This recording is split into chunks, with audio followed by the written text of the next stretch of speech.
Broadcasting live from WOUB TV in Athens, this is Newswatch. Athens city officials are turning the East Union Street Hill into a two-way street. Good evening, I'm Mackenzie Pyatt. Thanks for joining us. The hill's commonly known as Jeff Hill. The change is to help traffic patterns coming from Ohio University's campus. Andy Stone is the director of public works and said the university requested the change so trash trucks and other maintenance vehicles would not have to climb the hill.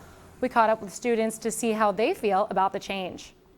I feel like Jeff Hill is going to be dangerous going both ways because everybody's used to it just going one way, and crossing the street they're not going to be paying attention to the cars coming the way that we're not used to.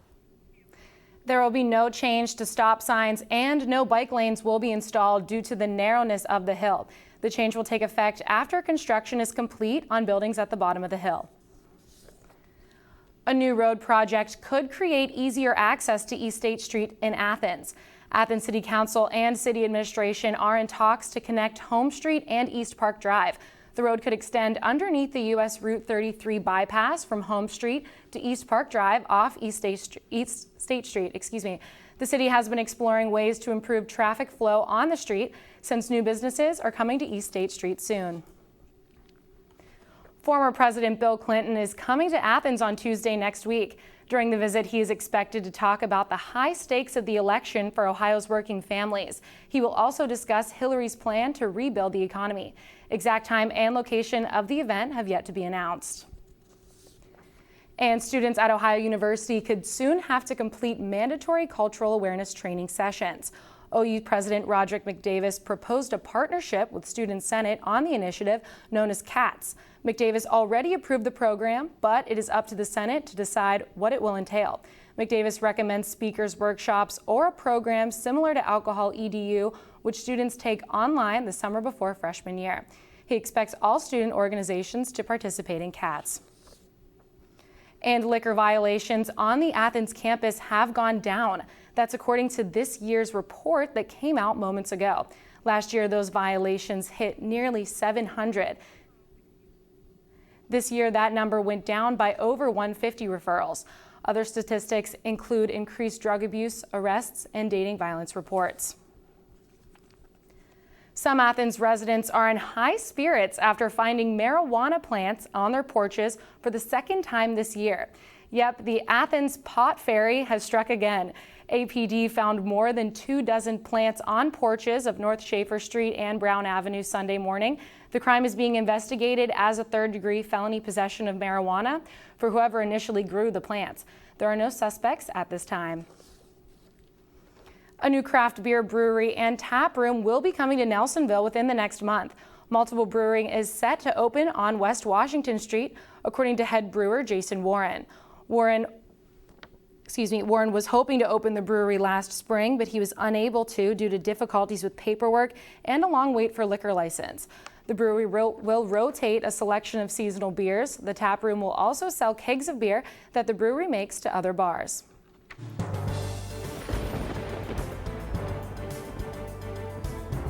Good evening and welcome to the Newswatch Weather Center. I'm Ananda Harris. Last week we had some pretty hot temperatures across the region, but fall is finally here. Taking a look at the temperatures right now, we're in the low 60s across most of the region. 62 right now in Columbus, 61 here in Athens, and 59 in Ripley. Fortunately, with those cool temperatures, we're also seeing a lot of rain over the past few days. That rain will continue overnight with some showers and thunderstorms before midnight. After midnight, we're still going to see that chance for rain, but not as many thunderstorms. Across the region tonight, we will see that chance for rain all over our forecast area with lows dropping into the mid to upper 50s. 59 the low tonight in Columbus, 57 over in New Martinsville, and 54 our coolest point down in Ironton. Now, unfortunately, that rain will continue tomorrow, but we'll have more on that in a little bit. Back to you, Mackenzie. All right, thanks, Ananda.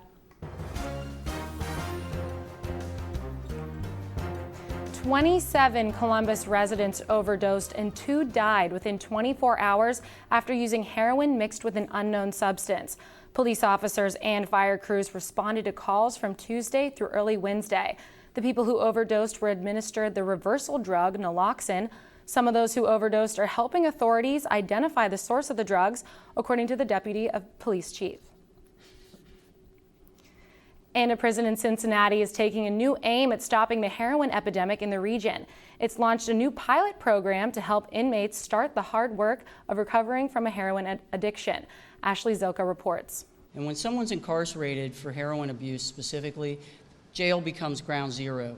This is ground zero for those people. The Heroin Recovery Pod, Major Charmaine McGuffey says it's a place where a select group of inmates will receive support from agencies across Hamilton County. What does life look like for you after heroin?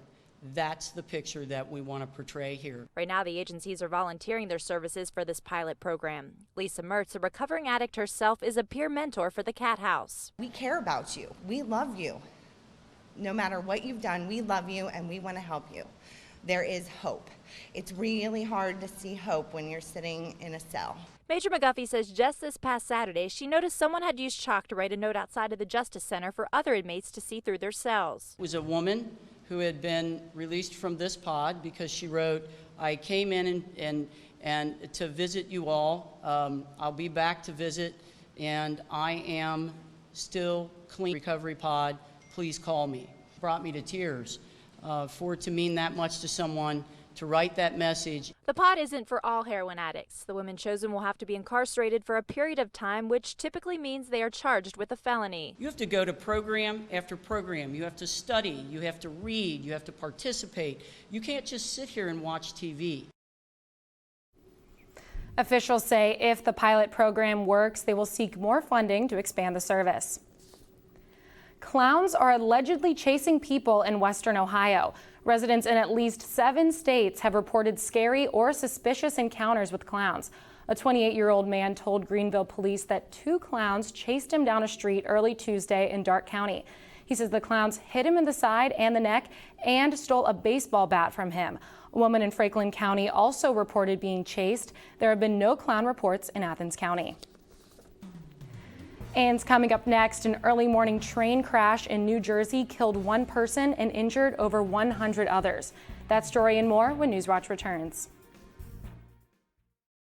Students really have a huge sense of pride in our campus, in our school, and in our education. People don't come to Ohio just to go to college. They come here to become a Bobcat. It's a really unique atmosphere. Bobcat pride is having that natural camaraderie. Bobcats are just happy to be Bobcats.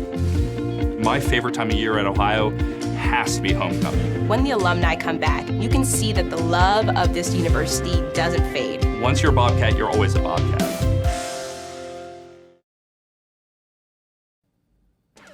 Friday nights are all about high school football, but when the games are over and the helmets come off, it's time for some gridiron glory.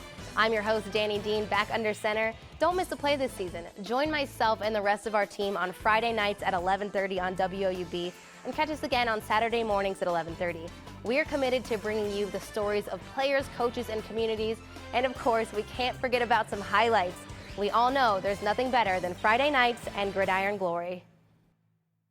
I knew that I wanted to come to Ohio University from the very first time I visited here. There's something about the campus that grabs you. It was really comforting. Very welcoming. It's one thing to write down your name and your GPA and that kind of stuff and send it in. It's another thing entirely to be here and see how great it is. The campus here is just electric. Absolutely gorgeous. Everything just looked really college-like. I looked at my mom and I said, this is it. And she said, the tour's just started. I said, no, you don't understand. This is it.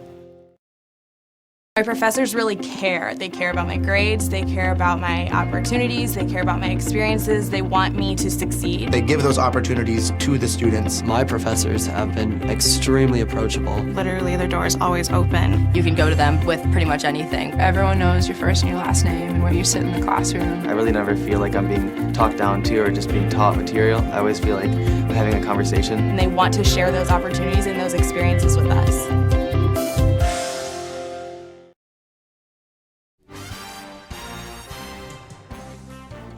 Chaos in New Jersey this morning after a rush hour train crashes into a station in Hoboken.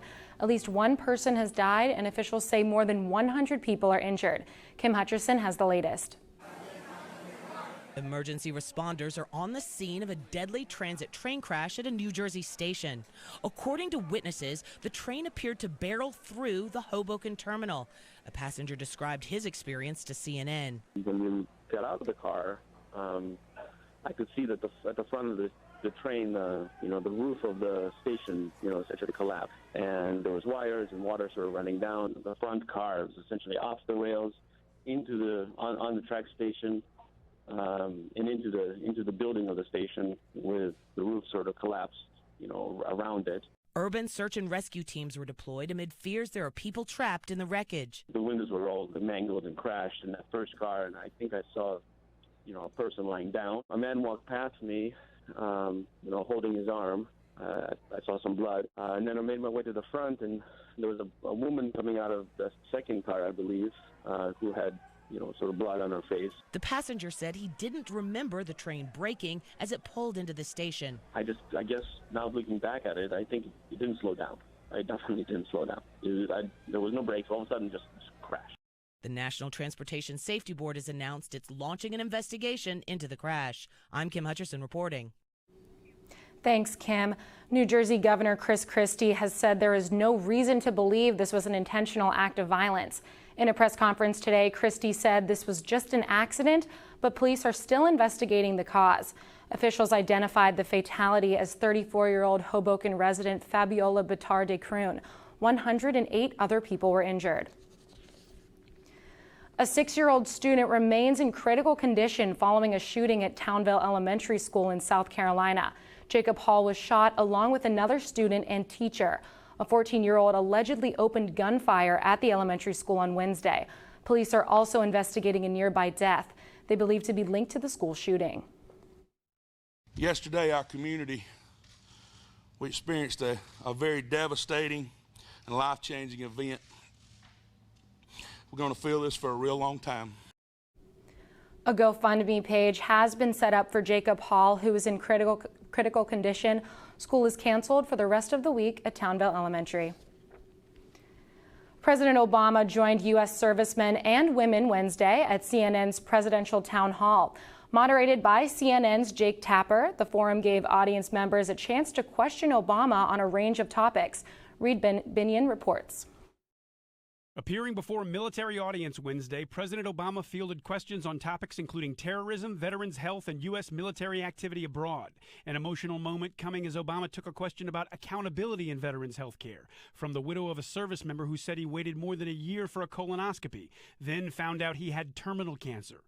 We have, in fact, fired a whole bunch of people who were in charge of some of these facilities. Obama also addressing PTSD. I have instructed the Joint Chiefs and up and down the chain of command that they have a responsibility to destigmatize mental health issues. The president also wading into current controversies in the national discourse, including NFL star Colin Kaepernick's decision not to stand during the national anthem.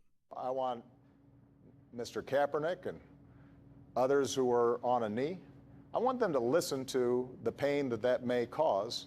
But I also want people to think about the pain that he may be expressing.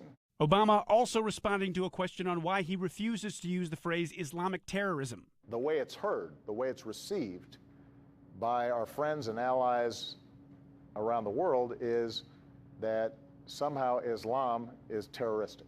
I'm Reed Binion reporting. All right, thanks, Reed. The next presidential debate is Sunday, October 9th, but you can watch the first and only vice presidential debate on Tuesday, October 4th. And on Wall Street today, stocks varied across the board. Here's a look at stocks of local interest.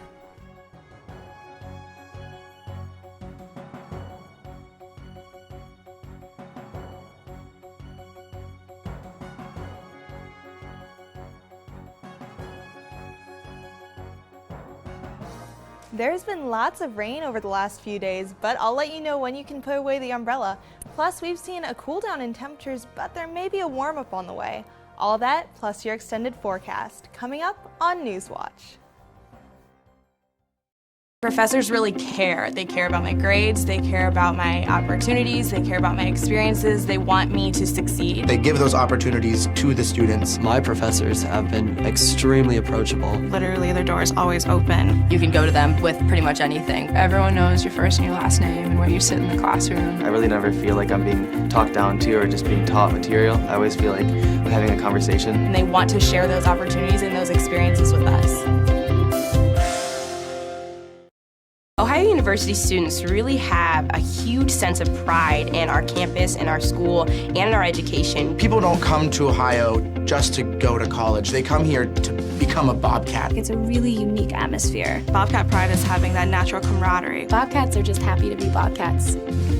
My favorite time of year at Ohio has to be homecoming. When the alumni come back, you can see that the love of this university doesn't fade. Once you're a Bobcat, you're always a Bobcat. I knew that I wanted to come to Ohio University from the very first time I visited here. There's something about the campus that grabs you. It was really comforting. Very welcoming. It's one thing to write down your name and your GPA and that kind of stuff and send it in. It's another thing entirely to be here and see how great it is. The campus here is just electric. Absolutely gorgeous. Everything just looked really college-like. I looked at my mom and I said, "This is it." And she said, "The tour's just started." I said, "No, you don't understand. This is it." Friday nights are all about high school football, but when the games are over and the helmets come off, it's time for some gridiron glory. I'm your host, Danny Dean, back under center. Don't miss a play this season. Join myself and the rest of our team on Friday nights at 11:30 on WOUB, and catch us again on Saturday mornings at 11:30. We are committed to bringing you the stories of players, coaches, and communities, and of course, we can't forget about some highlights. We all know there's nothing better than Friday nights and gridiron glory.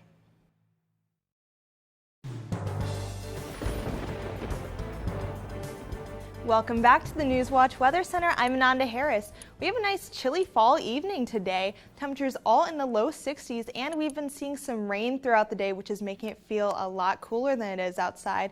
We were a bit below normal today, despite last week when we were having temperatures well above our average. Today we were actually 7 degrees below the normal for the high. Our low was right around the normal, about 5 degrees above average, still way above the low, the record low of 32 degrees. So we're doing pretty well. And if you take a look at our sunrise and sunset, you can see that we've passed the fall equinox and we have shorter days now than nights.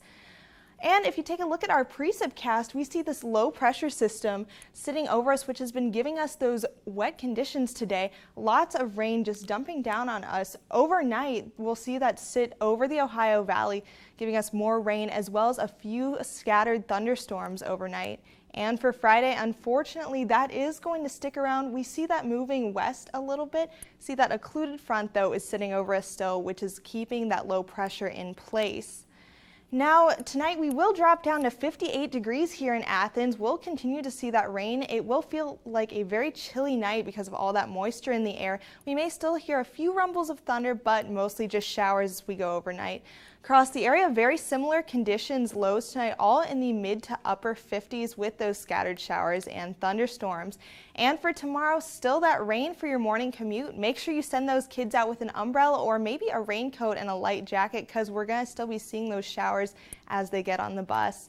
As we go through the day, we will have a slight break in the rain probably around noon, but we'll still see that chance continue. That rain will taper off though as we go overnight tomorrow. High in Athens tomorrow is going to reach 69 degrees. Still probably going to feel a bit chilly though with those wet conditions. And across the region tomorrow, temperatures all in the upper 60s, nearing 70 down in Ironton and Ripley, and possibly a little bit warmer at 71 over in Marietta. For your 7-day, we do see that rain sticking around Friday. Then on Saturday, it should be mostly out of the region, but we will still have a slight chance for those showers. As we move on towards Sunday, though, we'll have a slight cold front push into the region, dropping your temperatures a little bit for Sunday. And we'll have high pressure continue to build in the region after that cold front passes, giving us some nice sunshine for the beginning of the week. As we get toward Tuesday, though, it's going to start feeling a lot less like fall. We're going to hit possibly 80 degrees on Tuesday. Those warm temperatures will stick around for Wednesday, and we'll start to cool down just a bit toward the end of the week at 75 for your high on Thursday. Back to you, Mackenzie. All right, thanks, Ananda. Moving on now, the FBI says it has uncovered attempted hacks on U.S. voter registration sites in more than a dozen states. Pamela Brown reports U.S. officials are concerned Russian intelligence is behind the hacks that are designed to influence the U.S. election process. Tonight, FBI Director James Comey is revealing investigators have discovered more attempts to breach voter registration sites beyond the previously known hacks in Arizona and Illinois. There have been a variety of scanning activities, which is a preamble for potential intrusion activities, as well as some attempted intrusions at voter registration databases beyond those we knew about in July and August.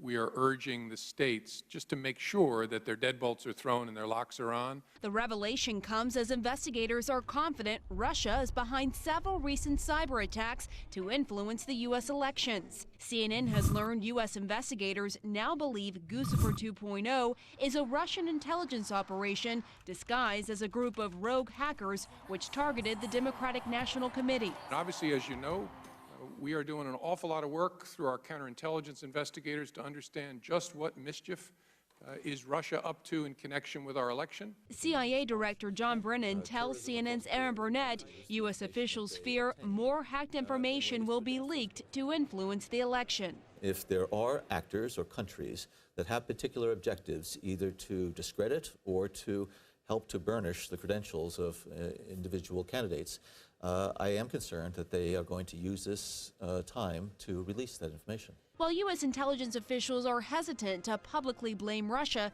top Democratic leaders on Capitol Hill are issuing a stern warning, saying in this statement, "We believe that orders for the Russian intelligence agencies to conduct such actions could come only from very senior levels of the Russian government. We call on President Putin to immediately order a halt to this activity." All right, now let's send it over to Clark for a look at sports. Thanks, Mackenzie. The Cincinnati Bengals are taking on the Miami Dolphins in prime time tonight as they try to bounce back from their loss to the Broncos last week. Over in Cleveland, Kevin Garnett may be returning to the league with a new role in an attempt to help LeBron James and the Cleveland Cavaliers defend their championship. And as always, stay tuned to WOUB. Here's a look what's coming up tonight on your public television station.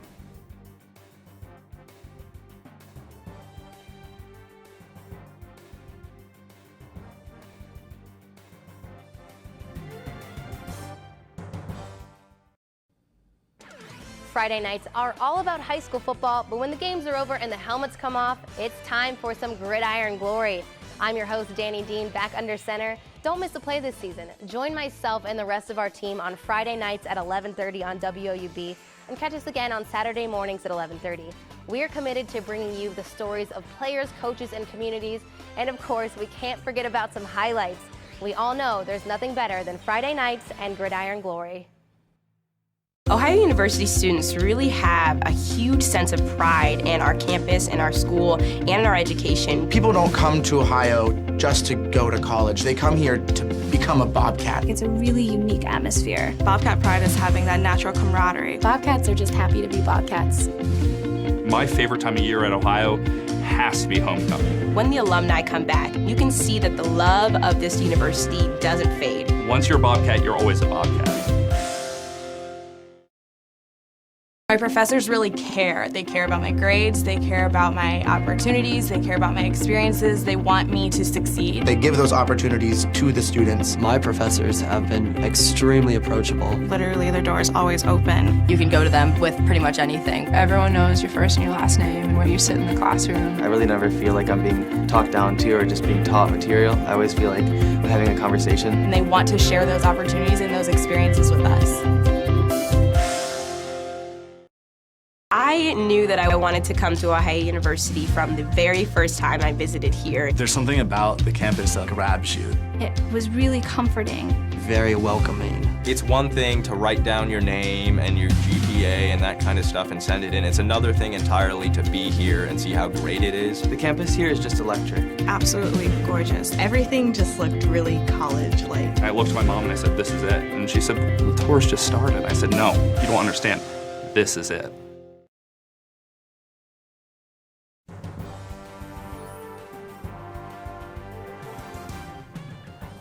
Welcome back, I'm Clark Wicks. After sweeping conference opponents last week, the Ohio women's volleyball team is traveling to Oxford to take on arch rival Miami in an attempt to continue their 3-match win streak. The Bobcats, who are 6-8, have not lost to a MAC team so far this season, but a 10-4 Miami team will be the toughest conference opponent the Bobcats have faced yet.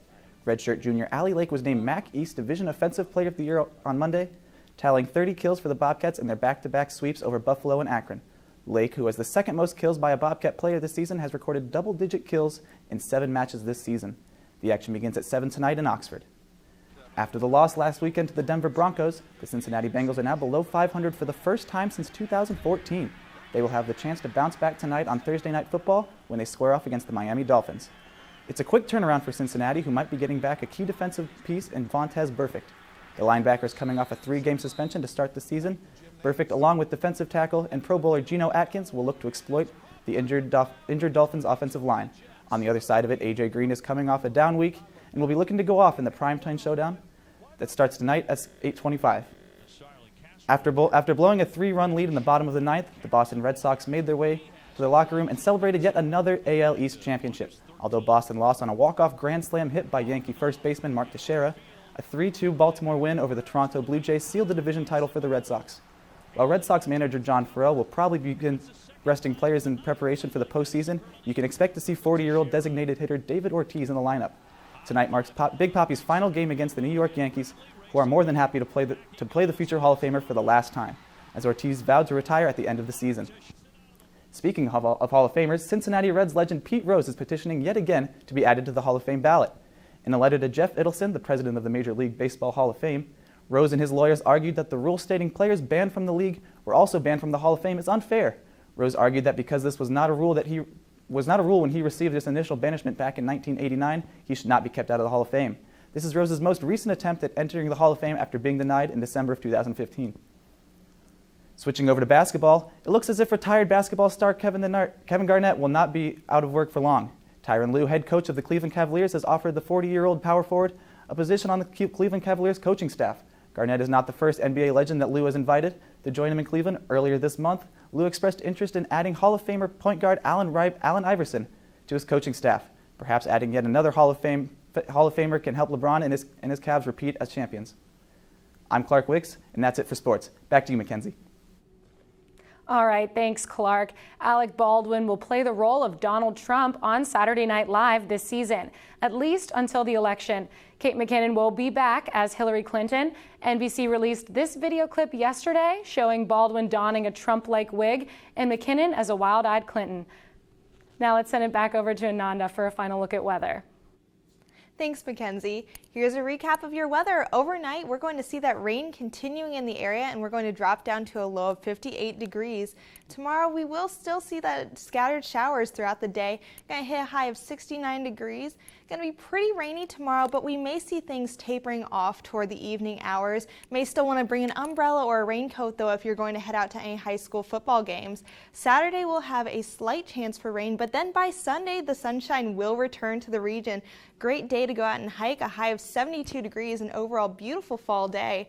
Then for the beginning of the week, that high pressure will continue to build, and we're going to heat up a lot by Wednesday, hitting a high of 80 degrees, above average once again for this time of year. But toward the end of the week, we're going to cool back down and see a few clouds move into the region on Thursday. Overall, a pretty nice week ahead of us. That's all for the weather. Over to you, Mackenzie. All right, well, thanks, Ananda. We're all looking forward to getting through these rainy days so we can enjoy the sunshine again. And that does it for our broadcast this evening. Thanks for watching. I'm Mackenzie Pyatt. Stay tuned for the PBS NewsHour coming up next. And remember, you can find the latest news anytime at WOUB.org. Have a great night.